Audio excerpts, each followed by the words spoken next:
வீடியோக்குள்ளே போகிறதுக்கு முன்னாடி நம்ம Ramachandran Durga YouTube channel subscribe பண்ணிக்கோங்க, பெல் பட்டனையும் கிளிக் பண்ணிக்கோங்க. மேலும் இந்த பதிவு பிடிச்சிருந்தால் லைக் பண்ணுங்கள், ஷேர் பண்ணுங்கள், கமெண்ட் பண்ணுங்கள். நன்றி.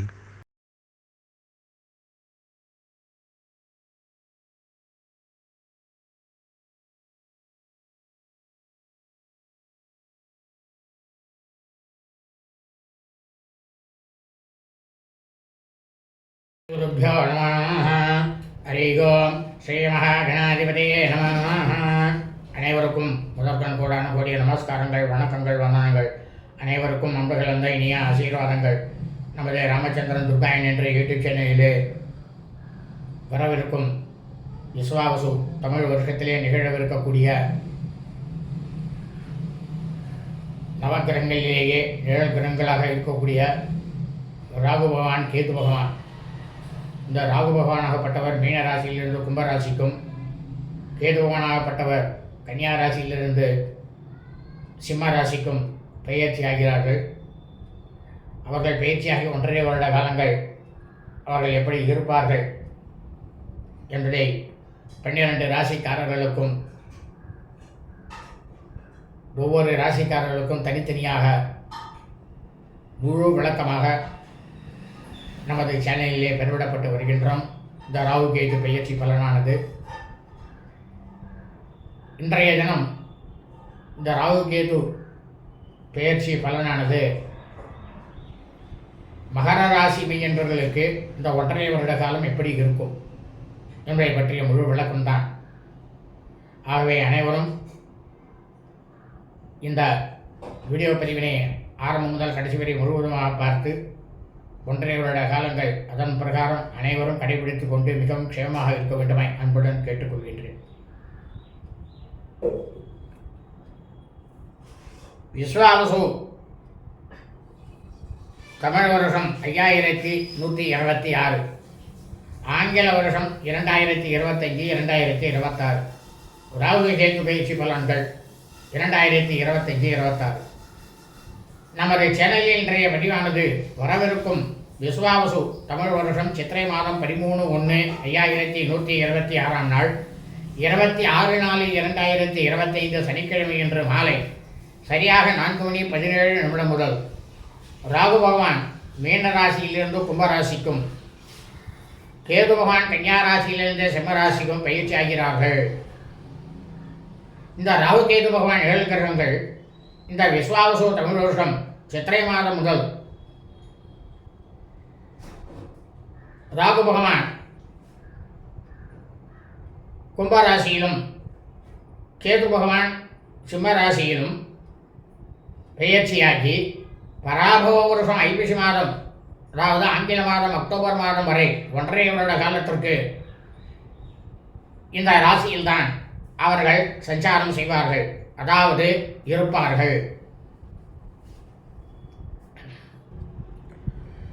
இந்த 1.5 வருட காலத்திற்கு மகர ராசி மையங்களுக்கு உண்டான பலன்கள் என்ன என்பதை பற்றிய முழு விளக்கம்தான் இன்றைய வீடியோ பதிவு. ஆகவே மகர ராசி மையன்பர்கள் அனைவரும் இந்த வீடியோ பதிவினை ஆரம்பம் முதல் கடைசி முழுவதுமாக பார்க்க வேண்டுமா என்பதுடன் கேட்டுக்கொள்கின்றேன்.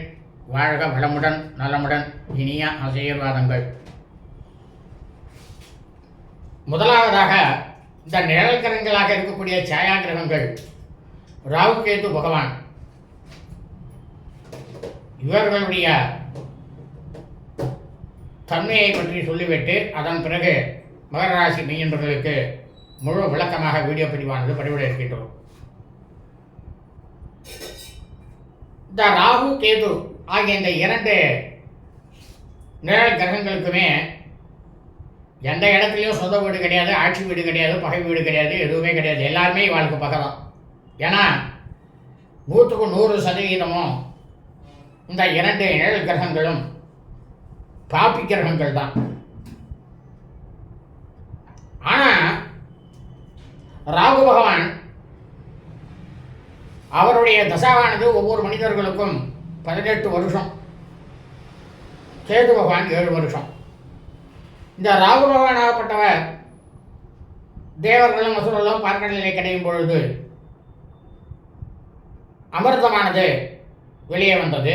அந்த அமிர்தத்தை ஸ்ரீமன் நாராயணர் மோகினி அவதாரம் எடுத்து தேவர்களுக்கு மட்டும் அதை கொடுத்து விட்டால் அசுரர்களுக்கு அமிர்தமானது கிடைக்கவில்லை. தங்களுக்கு அமிர்தமானது கிடைக்க வேண்டும் என்று அசுரனாகப்பட்ட இந்த ராகு என்ன பண்ணா, அவெல்லாம் மாயாவி உருவம் எடுப்பா, எப்படி வேணா எடுப்பா, தெய்வங்களாகவும் எடுப்பா, பறவைகளாகவும் எடுப்பா, விலங்குகளாகவும் எடுப்பா, மனிதர்களாகவும் எடுப்பா. அந்த மாதிரி இந்த ராகு என்ன பண்ணா, தேவர்களாக மாய உருவம் எடுத்துட்டு இந்த மோகினி அவதாரத்தில் இருக்கக்கூடிய ஸ்ரீமன் நாராயணர் தேவர்களுக்கு அடித்து வரும் அந்த அமிர்தத்தை வாங்கி தான் பருகிறான். இவன் கிட்ட வந்தோடனே அவன் கையில் வாங்கின உடனேயே அவன் தன்னுடைய வாயில் விட்ட உடனேயே ஸ்ரீமன் நாராயணனுக்கு தெரிஞ்சு போச்சு இவன் வந்து அசுரா ராகுன்னு. உடனே என்ன பண்ணார், தன்னுடைய கையில் இருக்கக்கூடிய சுதர்சன சக்கரத்தை எடுத்து அவன் மீது எய்து அவனுடைய சிரசை துண்டித்து விடுகிறார். அதனால் சிரசானது துண்டிச்சு போயிடுது. அதுதான் ராகு. அதாவது தலையோடு இருக்கிற நாகம்தான் ராகு. தலை இல்லாமல் வெறும் முண்டமாக இருக்க பட்சத்தில் உடலோட அது கேது.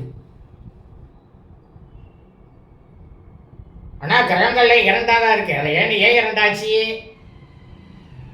துண்டுப்பட்ட ஒரு மனிதனுடைய உடலானது இரண்டாக துண்டுப்பட்டதினால் இரு உருவங்கள் என்று சொல்லப்பட்டுள்ளது. இந்த ராகு கேது ரெண்டு பேருக்குமே விஷம்தான். இதில் விஷம் வந்து நல்ல விஷம் கெட்ட விஷங்கிறது கிடையாது. மொத்தத்தில் விஷம் சாப்பிட்டோம்னா நாம் எல்லாருக்குமே ஆபத்து தான். அந்த மாதிரி இந்த ராகு பகவான் 18 வருஷத்தில் அவன் அமிர்தம் சாப்பிட்டதுனால ஒன்று முதல் 9 வருஷத்தில் நமக்கு நல்லதை செய்வான், இல்லைனாக்கா கடைசி 9 வருஷத்தில் நல்லது செய்வான். 9 வருஷம் மட்டும்தான் செய்வார். ஆனால் கேது அப்படி இல்லை, 7 வருஷம் நம்ம கெடுதல் தான் செய்வார். ஆனால் அதே நமது ஜாதகத்தில் வந்து இந்த கேது பகவான் யோகக்காரனாக இருந்தால் நமக்கு நல்லதை செய்வார். அவ்வளவு தூரம் தொல்லை கொடுக்க மாட்டார். தொல்லை வரும், ஆனால் அவ்வளவு தூரம் தொல்லை இருக்காது. ஞானமானது நமக்கு இருக்கும். இந்த ராகு பகவானாகப்பட்டவர் வந்து மோட்சக்காரகன். ஏன்னா அமிர்தத்தை சாப்பிட்டதுனால நமக்கெல்லாம் மோட்சத்தை கொடுக்கக்கூடியவன். இந்த கேது பகவானாகப்பட்டவர் நமக்கு ஞானத்தை கொடுக்கக்கூடிய ஞானாக்காரன். நமக்கெல்லாம் ஞானத்தை கொடுக்கறது அவன் தான். இந்த ராகு கேது மொத்தத்தில் நவக்கிரகங்கள் எல்லாமே இந்த பிரபஞ்சத்தை பூலோகத்தையே உருவாக்கி இருக்கக்கூடிய சாட்சாத்து சர்வேஸ்வரன் சர்வேஸ்வரியே ஆட்டி படைச்சிருக்கா. நாமெல்லாம் சாதாரண மனுஷன். இறைவனையே ஆட்டி படைக்கும் போது நாமெல்லாம் எந்த மூலிக்கு. ஆக நவக்கிரகங்களே நாம் வந்து கண்டிப்பாக அவர்களை திருப்திப்படுத்த வேண்டும். எல்லாரும் சொல்கிறா நவக்கிரக பூஜையை வந்து நம்ம வீட்டில் பண்ணோம்னாக்கா நவக்கிரகங்கள் வந்து பிடிச்சின்றோம், அதனால் செய்யக்கூடாது. இது வந்து ஒரு மாயா உருவாக்கப்பட்ட ஒரு செயல். ஏன்னா அப்போ தானே அவன் வந்து அவசரப்பட்டுட்டே இருப்பான். நாம் போய் வேற ஏதாவது ஒரு ஹோமத்தை பண்ணி விட்டால் அவளுக்கு வந்து திருப்திப்படுத்தலாம். நவக்கிரக ஹோமத்தை வந்து பண்ணிட்டோம்னாக்கா அந்த நவக்கிரகங்கள் திருப்தி ஆகிடும், இவனும் நல்லா ஆயிடுவானே அப்படின்ற அந்த ஒரே ஒரு உள்நோக்கத்தில் தான் இதை வந்து பல வருஷங்களுக்கு முன்னாலேயே சொல்லி வச்சுட்டான். அதை தான் எல்லாரும் நம்பிட்டு கடைபிடிச்சுட்டு வந்திருக்கோம். உண்மையான விஷயம் என்னங்கிறது யாருக்கும் தெரியல. நவக்கிரக ஹோமத்தை நாம் எவ்வளவுக்கு எவ்வளவு ஒன்றோமோ அவ்வளவுக்கு எவ்வளோ நம்மளுடைய வாழ்க்கையானது செழிப்பாக இருக்கும். மற்ற தெய்வங்களுடைய ஹோமத்தையும் பண்ணணும், பண்ணாமல் இருக்கக்கூடாது. மகர ராசி மெய்யன்பர்களே, ராகு பகவானுடைய ஸ்லோகம் உங்களுக்கு சொல்கின்றேன். அர்த்தகாயம் மகாவீரியம் சந்திராதித்ய விமர்தனம் சிம்ஹிகா கர்ப்ப சம்பூதம் தம் ராகும் பிரணமாம்யகம் நாகத்வஜாய வித்மகே பத்மஹஸ்தாய தீமகி தன்னோ ராகு பிரச்சோதயாத். கேது பகவானுடைய ஸ்லோகம். பலாச புஷ்ப சங்காசம் தாரகாகிரக மஸ்தகம் ரௌத்ரம் ரௌத்ராத் மகம் கோரம் தம் கேதும் பிரணமாம்யஹம். அஸ்வத்வஜாய வித்மகே சூலஹஸ்தாய தீமகி தன்னோ கேது பிரச்சோதயாத் அப்படின்னு இந்த ஸ்லோகத்தை தினந்தோறும் உங்களால் எவ்வளவு தூரம் சொல்ல முடியுமோ அவ்வளவு தூரம் சொல்லுங்க. ஏன் அப்படின்னா, இதுவரை உங்களுடைய ராசிக்கு 3ஆம் இடத்திலே சுகஸ்தானத்திலே இருந்த ராகு பகவான் தற்பொழுது விஸ்வாவசு வருஷம் சித்திரை மாதம் முதல் பராபவ வருஷம் ஐப்பசி மாதம் வரை உங்களுடைய ராசிக்கு 2ஆம் இடமாக இருக்கக்கூடிய தனஸ்தானம் குடும்பஸ்தானத்திற்கு இந்த ராகு பகவான் வரப்போகிறார். அதே சமயம் கேது பகவான் உங்களுடைய ராசிக்கு 9ஆம் இடமாக இருக்கக்கூடிய, அதாவது பாக்கியஸ்தானமாக இருக்கக்கூடிய கன்னியா ராசியிலிருந்து அஷ்டமஸ்தானமாக இருக்கக்கூடிய கலத்தரஸ்தானத்திற்கு கேது பகவான் வரப்போகிறார். இதனால தான் உங்களை நித்தியமும் இந்த ஸ்லோகத்தை சொல்ல சொல்லி முதல்லயே சொல்லிட்டேன் உங்களுக்கு.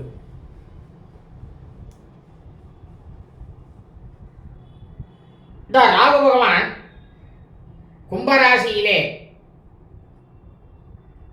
சனீஸ்வர கிரகத்தோடு சேர்ந்து கொண்டு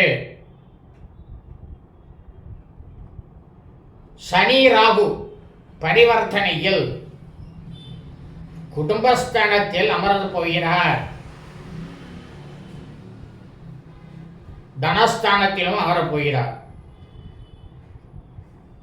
தோஷாதிபதி ஸ்தானம்னு பேரு. உங்களுக்கு இன்னும் 4.5 வருஷம் இருக்கு. இதுலேருந்து ஆரம்பிச்சு விசுவாச வருஷம் இதுலேருந்து ஆரம்பிச்சு 4.5 வருஷத்துக்கு இந்த ராகுகேது நிழல்களுடைய பாதிப்புகள் உங்களுக்கு உண்டு. மிக மிக கவனத்தோடு இருக்கும். சரி, இந்த மகர ராசியில் இருக்கக்கூடிய நட்சத்திரங்கள் என்னென்ன? உத்தராஷாட நட்சத்திரம், உத்தராட நட்சத்திரம், 2ஆம் பாதம், 3ஆம் பாதம், 4ஆம் பாதம். சிரவண நட்சத்திரம் 1, 2, 3, 4 பாதங்கள். சிரவிஷ்டா நட்சத்திரம், அவிட்ட நட்சத்திரம் 1, 2 ஆகிய பாதங்கள் அடங்கும். இந்த உத்தராஷாட நட்சத்திரம், உத்தராட நட்சத்திரத்துக்கு அதிபதி யார்? சூரிய பகவான். அதே சமயம் சிரவண நட்சத்திரம், திருவோண நட்சத்திரத்துக்கு அதிபதி யார்? சந்திர பகவான். சரவிஷ்டா நட்சத்திரம், அவிட்ட நட்சத்திரத்துக்கு அதிபதி யார்? அங்காரகன், செவ்வாய் பகவான். இல்லையா? இந்த 3 பேருமே இந்த 7 கிரகங்களுக்கு சத்ரு தான். இப்போ ஏற்கனவே உங்களுக்கு குடும்பஸ்தானத்தில் சனீஸ்வர பகவான் உட்காந்துருக்க 7.5 வருஷத்து சனி. இந்த 7 வருஷத்து சனி உங்களை விட்டு எப்போ போகிறது அப்படின்னா, விஸ்வாவசு வருஷம் மாசி மாதம் தான் போகிறார். சனீஸ்வர பகவான் கும்பராசிலேருந்து மீனராசிக்கு போகிறார், உங்களை விட்டு போகிறார்.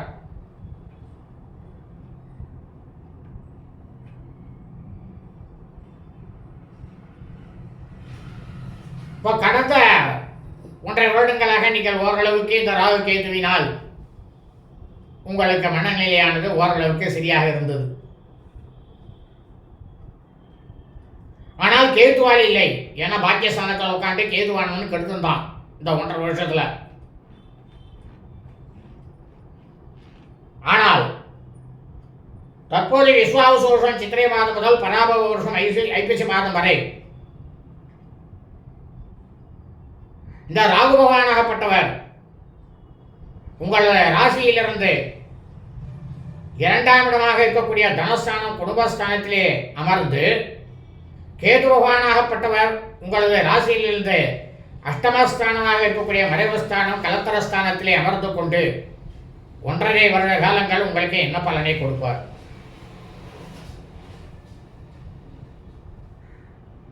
கண்டிப்பா குடும்பத்தில் குழப்பத்தை உண்டாக்குவார். விவாகத்தை தடை பண்ணுவார். உத்தியோக விஷயம் உத்தியோகம் செய்வதா கிடைக்காம அலைஞ்சி எந்த இடத்துலையும் நிரந்தரமா ஒரு உத்தியோகத்தில் உட்கார இல்லாதபடி அலைகழிப்பார். ஆனா வெளிநாட்டுக்கு போயிட்டேன்னாக்கா அயல் நாட்டில் உத்தியோகம் கிடைச்சி போயிட்டாங்கனாக்கா இந்த பிரச்சனை கிடையாது, பிரமாதமா இருப்பு.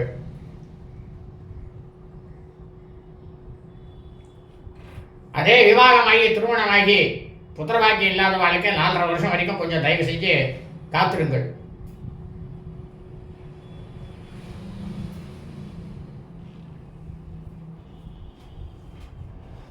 இந்த சத்சந்தான பாக்கியமானது உங்களுக்கு நிச்சயமாக உருவாகும். இப்பொழுதே 2இல் இருக்கும் பொழுது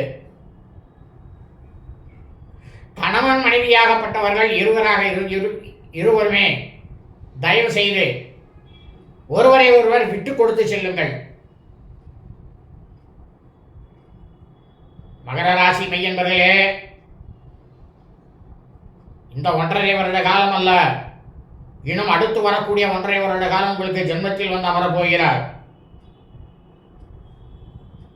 இந்த 3 வருஷமா தயவு செஞ்சு நீங்க 2 பேரும் தம்பதிகள் இருவரும் விட்டு கொடுத்து சென்றீர்களே ஆனால்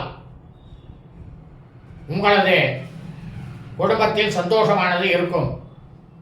விட்டு கொடுக்காம நான் செய்யறதுதான் சரி, நீ செய்யறது தப்பு அப்படின்னுட்டு வைராக்கியத்தோடு இருந்தோம்னா அந்த குடும்பமானது கண்டிப்பாக இந்த 1.5 வருட காலத்தில் பிரியக்கூடிய விஷயமானது ஏற்படும். மகர ராசி மெய்யன்பர்களே, அதுபோல யாருக்கும் ஜாமீன் போடாதீங்க, ஜாமீன் கையெழுத்து போடாதீங்க. உங்க கிட்டக்க என்னென்னலாம் சொத்து இருக்கோ அத்தனையும் முடிஞ்சு போயிடும். நீங்க தான் பணம் கட்ட வேண்டியதாக வரும். அதே மாதிரி ரொம்பவும் அகலக்கால் வச்சு வியாபாரத்தை விஸ்தீர்ணம் பண்ணாதீங்க. வியாபாரம் நடந்துருக்கா அதை அப்படியே நடத்திட்டு போங்க, அது உங்களுக்கு நல்லா இருக்கும், சுபிக்ஷமாக இருக்கும். அதை தவிர இதை விட்டுட்டு வேற எதுக்காவது பாய்ஞ்சிங்கன்னா, வேற விஷயத்தை ஆரம்பித்தேன்னா இதுவும் போயிடும் அதுவும் போயிடும். யாருக்கு கடனை கொடுக்கவும் கொடுக்காதீங்க, கடனை வாங்கவும் வாங்காதீங்க. திருப்பி உங்களால் கடன் அடைக்க முடியாது. நீங்க எந்த தவறுமே செஞ்சிருக்க மாட்டீங்க, ஆனா உங்க பேர்ல அனாவசியமான வழக்கு வியாஜ்யங்கள்லாம் வரும். ஜாகிரதையா இருங்கோ. உங்களை எச்சரிக்கை தான் பண்றேன். ஏன்னா எல்லா ராசிக்காராலும் சொல்றாங்க, ராசி பலன்கள்லாம் சொல்றா. அந்த மாதிரியெல்லாம் நான் உங்களுக்கு சொல்றதுக்கு விருப்பப்படலை. ஏன்னா வேத தர்ம சாஸ்திரத்தில் என்ன சொல்லப்பட்டிருக்கோ அந்த உண்மையான விஷயத்தை தான் நம்ம சேனலில் அனைத்து பதிவுகளுமே பதிவிடப்படுறோம். இதுதான் உண்மை.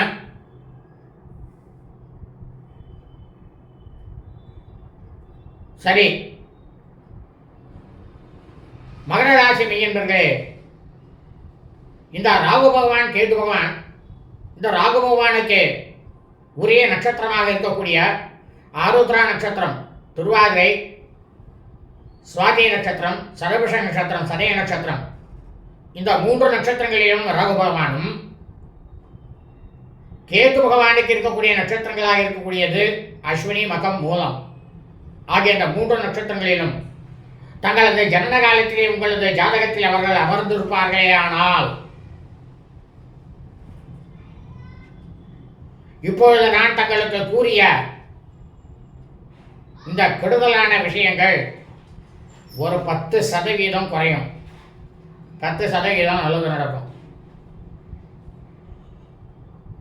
10% நல்லது நடக்கும், 90% கெடுதல். அதே சமயம் இந்த ராகு கேது ஆகிய இந்த நிழல் கிரகங்கள் உங்களது ஜாதகத்திலே சூரியன், சந்திரன், அங்காரகன், செவ்வாய், புதன், குரு, சுக்கிரன், சனீஸ்வரர் ஆகிய இந்த கிரகங்களுடைய நட்சத்திரங்களில் அமர்ந்திருப்பார்களே ஆனால் இந்த ராகு கேது பயிற்சியானது உங்களுக்கு பல இன்னல்களை நிச்சயமாக தரும். ஆனால் அதே சமயம் இந்த நிழல் கிரகங்களாக இருக்கக்கூடிய ராகு கேது ஆகிய இருவரும் உங்களது ஜாதகத்திலே லக்னம், அதுதான் ஒவ்வொரு மனுஷனுக்கு உயிர், 1ஆம் இடம், அந்த இடத்திலோ அல்லது உங்களது லக்னத்திலேயே 2ஆம் இடமாக இருக்கக்கூடிய தனஸ்தானம், குடும்பஸ்தானத்திலோ அல்லது லக்னத்திலே சமசப்தமஸ்தானமாக இருக்கக்கூடிய 7ஆம் இடமாக இருக்கக்கூடிய கலத்தரஸ்தானம் அந்த இடத்திலோ அல்லது உங்களது லக்னத்திலிருந்து அஷ்டமஸ்தானமாக இருக்கக்கூடிய 8ஆம் இடம் கலத்தரஸ்தானத்திலோ இத ராகு கேது பகவான் அமர்ந்திருந்தாலும் அல்லது இந்த கேது பகவான் உங்களது லக்னத்திலிருந்து 4ஆம் இடத்தில் அமர்ந்திருந்தாலும்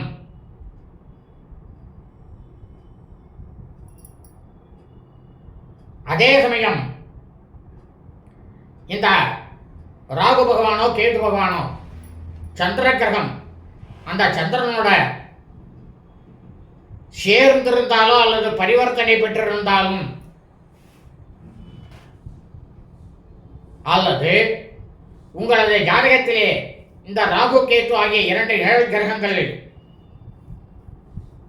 அப்பிரதட்சணமாக, அதாவது ஆன்டி கிளாக் வைஸ் டைரக்ஷன்ல மற்ற கிரகங்கள் அனைவரும் இவர்களது பிடியில் அமர்ந்திருந்தாலும் காலசர்பதோஷம். இதே ராகு கேது பகவான் இவர்களுக்கு பிரதட்சணமாக, பிரதட்சணம்னா என்ன? Clockwise direction. இந்த கிளாக்வைஸ் டைரக்ஷன் அமர்ந்திருந்தால் சர்வகால தோஷம்.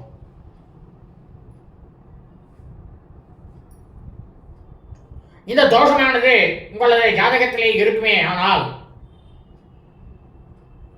உடனடியாக நிவர்த்தி செய்து கொள்ளுங்கள்.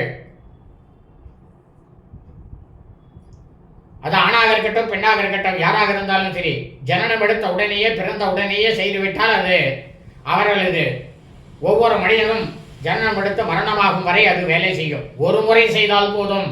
நன்றாக கேட்டுக்கொள்ளுங்கள்.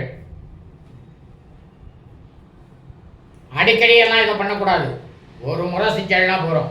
ஆனா இந்த பயிற்சிங்கிறது வரும்பொழுது நமக்கு போராம இருக்கு.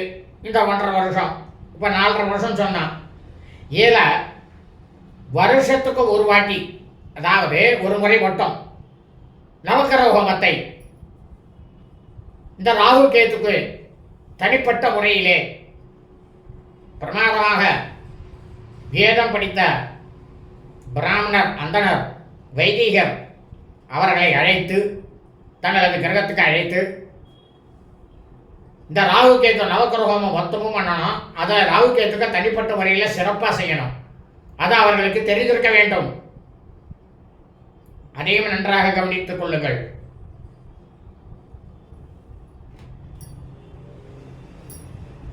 அப்படி அந்த ஹோமத்தை செஞ்சேன்னா இந்த 1.5 வருஷம் வரைக்கும் ராகு கேதுவோட பீடிப்பு இருக்கத்தான் செய்யும். ஒரு 50% உங்களை பாதிப்பு ஏற்படுத்தாது. 100%. இது உங்க குடும்பத்தையே காப்பாற்றும்.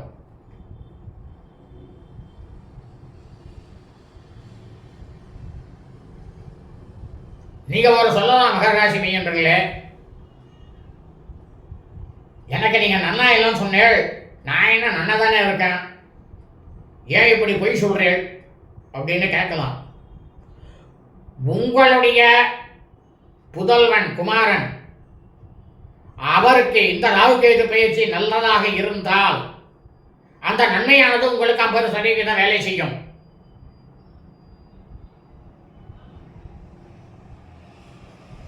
அதே சமயம் உங்களுக்கு நல்லதாக இருக்கிறது, அவருக்கு கெடுதலாக இருக்கிறது என்றால் கெடுபலனானது உங்களுக்கு தான் வந்து வேலை செய்யும். உங்க நல்ல பலன் வந்து கம்மியாக தான் இருக்கும்.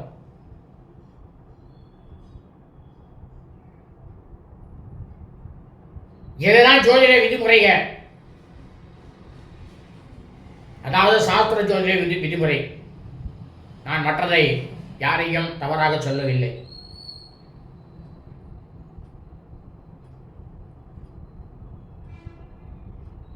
ஆகவே மகர ராசி மெய்யன்பர்களே, தங்கள் மீது மிகவும் அக்கறை உள்ளவனாக